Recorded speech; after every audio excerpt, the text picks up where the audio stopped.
proper guidance, and I hoped it would be.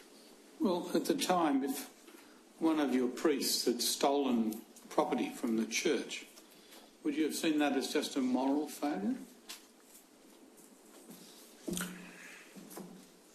I think I would have, yes. Yes, I wouldn't have run down to the police about that, no. What if he stole from the corner store? Well, again, I would seek to bring about his reform. If the owners of the corner store brought the case to the police and he was charged, well, he would have to accept his responsibility for what he'd done. But I, as a pastor, saw myself engaged in the area of his moral correction. You see, what you're telling me now has been said to us by a number of senior and not so senior members of the church, you understand. Yes. And what I think we're getting to is that you only thought in a space which involved a relationship between the priest and God, but didn't see the priest's action in terms of the civil law. Is that what it amounts to? Largely, I would agree, yes, that I had no formation in the civil law and didn't assess the actions of the clergy or indeed of others mainly in relation to the civil law or at all in relation to the civil law. I didn't see that as my role. Well, why is it a matter of formation? You were brought up as a normal child in Australian society and went to school.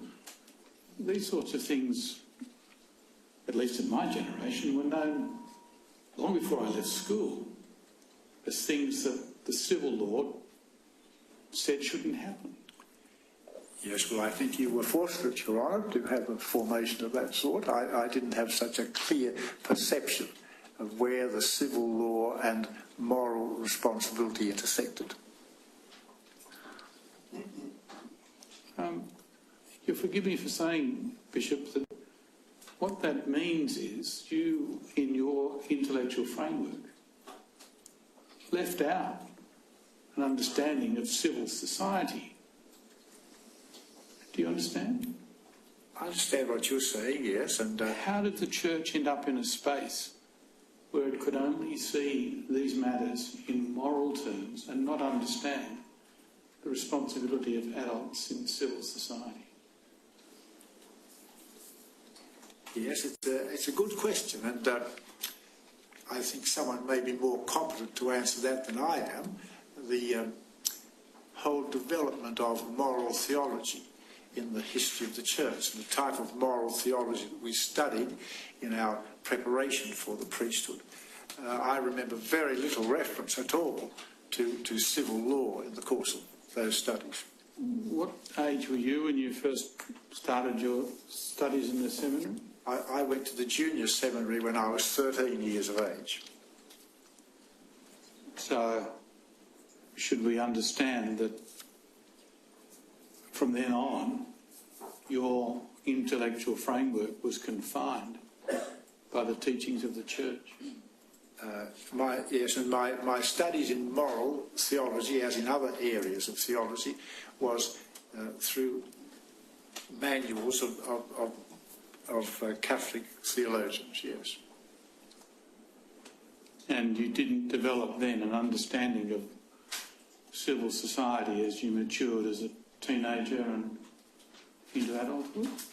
No, and I see this is one of the great issues that has now arisen through the work of the Commission. This, as I say, this intersection between the moral demands of the gospel, as we understood them then, and the demands of civil society, as now understood.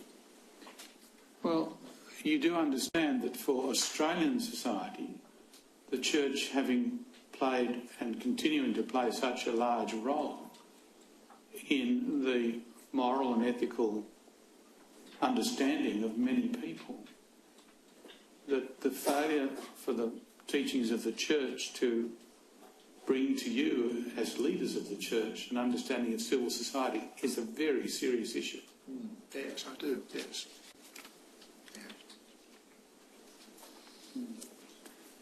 Yes, Mr.